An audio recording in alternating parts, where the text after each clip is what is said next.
Friends, welcome to my another blog. कैसे हैं आप सभी? आई होप कि आप सभी लोग बहुत ही बढ़िया होंगे और अपनी तैयारियां खूब अच्छे तरीके से कर रहे होंगे। तो फ्रेंड्स, जिस तरीके से आप लोगों पूछ रहे थे कि मेरा कौन सा सब्जेक्ट है, तो मेरा सब्जेक्ट है बायोलॉजी, जूलॉजी, बॉटनी और केमिस्ट्री। मैंने ग्रेजुएशन में किया था और फिलहाल मैं अभी टीजीटी की तैयारी कर रही हूँ। मैं एक टीजीटी एस्पिरेंट हूँ और जिस तरीके से मैंने अपने पिछले ब्लॉग में भी बताया था कि मैं CSIR नेट की भी तैयारी कर रही हूँ और उसके लिए अभी नोटिफिकेशन आ चुका है। एग्ज़ाम जब फॉर्म भर रहे थे तभी मैंने आप लोगों को बताया था कि जो बायोलॉजी सब्जेक्ट वाले एस्पिरेंट्स हैं, जो टीजीटी की तैयारी कर रहे हैं, उनको एक बार CSIR नेट की भी एग्ज़ाम ज़रूर भरना चाहिए, चाहे आपकी तैयारी हो चाहे मत हो। यह भी मेरा फर्स्ट अटैम्प्ट है और मैं काफ़ी खुश हूँ कि मतलब कि देखिए, एग्ज़ाम तो कोई आ नहीं रहा है, लेकिन हम कंटिन्यू अपने आप को पढ़ाई में अपने आप को बिजी कर रहे हैं, अपने आप को टाइम निकाल रहे हैं। चाहे इस घर में सिचुएशन किसी भी तरीके का हो, कैसा भी माहौल हो, लेकिन अगर हम अपने लिए कुछ कर रहे हैं तो उससे बड़ी खुशी कुछ भी नहीं हो सकती। और अभी CSIR नेट का एग्ज़ाम डेट अनाउंस हो चुका है, वह है 1 मार्च को। और सिटी भी अनाउंस हो चुका है। मेरा तो मेरे अपने एरिया में ही पड़ा हुआ है, अलीगढ़ में। और मैं उत्तर प्रदेश के अलीगढ़ की रहने वाली हूँ और अलीगढ़ में ही मेरा सेंटर पड़ा हुआ है। तो मेरा 1 मार्च को पेपर है और उसकी तैयारी मेरी कहाँ तक है, तो उसकी मेरी तैयारी देखिए, हम टीजीटी एस्पिरेंट हैं, तो टीजीटी में बायोलॉजी, जूलॉजी, बॉटनी का जो हम तैयारी कर रहे हैं, तो लगभग उसमें भी आएगा। और साथ ही उसमें बहुत सारे जो उसका सिलेबस है, मैं एक बार वो बताना चाहूँगी कि उसमें है molecules and there interaction, biology, development biology, और इसमें जूलॉजी, बॉटनी भी आता है, inheritance biology, diversity of life forms, applied biology, methods in biology, और मॉलिक्यूल्स एंड देयर इंटरेक्शंस, और सेलुलर ऑर्गेनाइजेशन, ये सारे इसके सिलेबस हैं। तो हम भी जूलॉजी, बॉटनी में भी ऐसा तो नहीं है कि हम उसमें केमिस्ट्री, बायोमोलिक्यूल्स ये सारे नहीं पढ़ते हैं। उसमें हम भी पढ़ते हैं कि बायोमोलिक्यूल्स और जो भी DNA RNA है उसकी संरचना कैसी होती है, इसके बारे में भी हम अपने टीजीटी में पढ़ाई करते हैं। तो इसी से रिलेटेड काफ़ी कुछ है उसमें और हम उसका एग्ज़ाम दे सकते हैं और यह साल में 2 बार होते हैं। और इसका पैटर्न क्या है वो आपको बताती हूँ। एग्ज़ाम का जो पैटर्न है वह हिंदी और इंग्लिश दोनों लैंग्वेज में आएंगे और यह 3 भाग में डिवाइडेड है। पार्ट वन में है आपका कि इसमें 20 क्वेश्चंस आएगा। 20 क्वेश्चंस जो कि 15 आपको अटेम्प्ट करने हैं। 20 क्वेश्चन आएगा पार्ट 1 में, पार्ट बी में 50 क्वेश्चन आएंगे और पार्ट 3 में 75 क्वेश्चन आएंगे। तो जो पार्ट 1 में जो 20 क्वेश्चन आएंगे उसमें से हमें केवल 15 करने हैं। 2 नंबर के आएगा वो, 2 नंबर के पर क्वेश्चन 2 नंबर का होगा।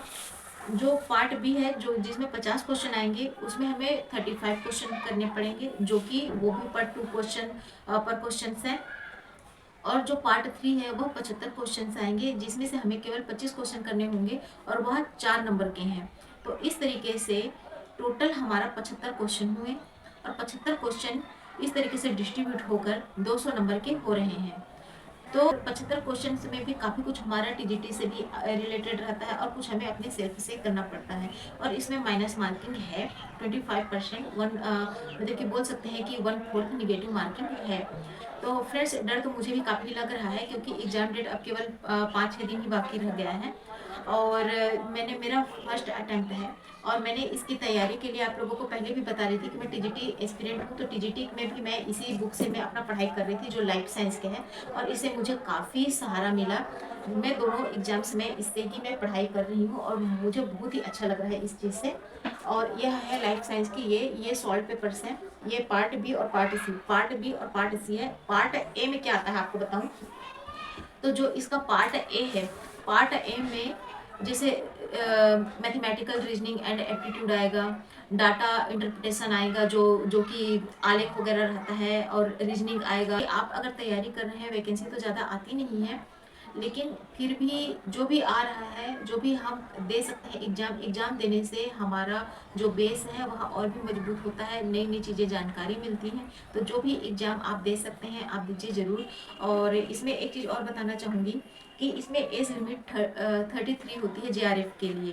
अगर आपने CSIR नेट का फॉर्म भरा, ये UGC नेट की तरह होता है, लेकिन जो CSIR नेट है यह जूलॉजी, बॉटनी वाले भी भर सकते हैं। मेरा सब्जेक्ट लाइफ साइंस है और इसमें आप बहुत सारे और भी रहते हैं, अर्थ साइंस होता है, मैथमेटिकल साइंस होता है, अलग-अलग ग्रुप वाले अपना चूज़ कर सकते हैं। वैसे तो मैं लाइफ साइंस भी चूज़ कर सकती थी और अर्थ साइंस भी और जो केमिकल वाला होता है केमिकल साइंस भी, ये तीनों में से कोई से भी कर सकती थी, लेकिन मैं अपने सब्जेक्ट के हिसाब से जूलॉजी बॉटनी जो टीजीटी की मैं तैयारी कर रही हूँ उसके हिसाब से मुझे लाइफ साइंस बढ़िया लगा। मैंने यही अपना सब्जेक्ट मैंने रखा और इसी की तैयारी मैं कर रही हूँ। और मैं अभी इसकी तैयारी केवल 5 या 6 महीनों से साथ में टीजीटी का साथ में लेकर ही चल रही हूँ कि दोनों में कौन कौन सी सिमिलर चीज़ें हैं जिससे मेरे को बेनिफिट हो।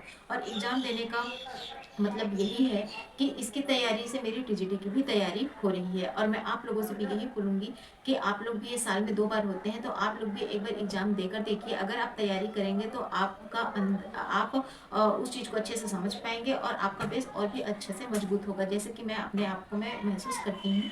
और देखिए एग्ज़ाम से तो हर किसी को डर लगता है, स्वाभाविक सी बात है, मुझे भी डर लग रहा है इस समय। और कोई नहीं, एग्ज़ाम देकर आएंगे, बढ़िया से करके आएंगे, जितना भी बनेगा बढ़िया करने की मैं कोशिश करूँगी।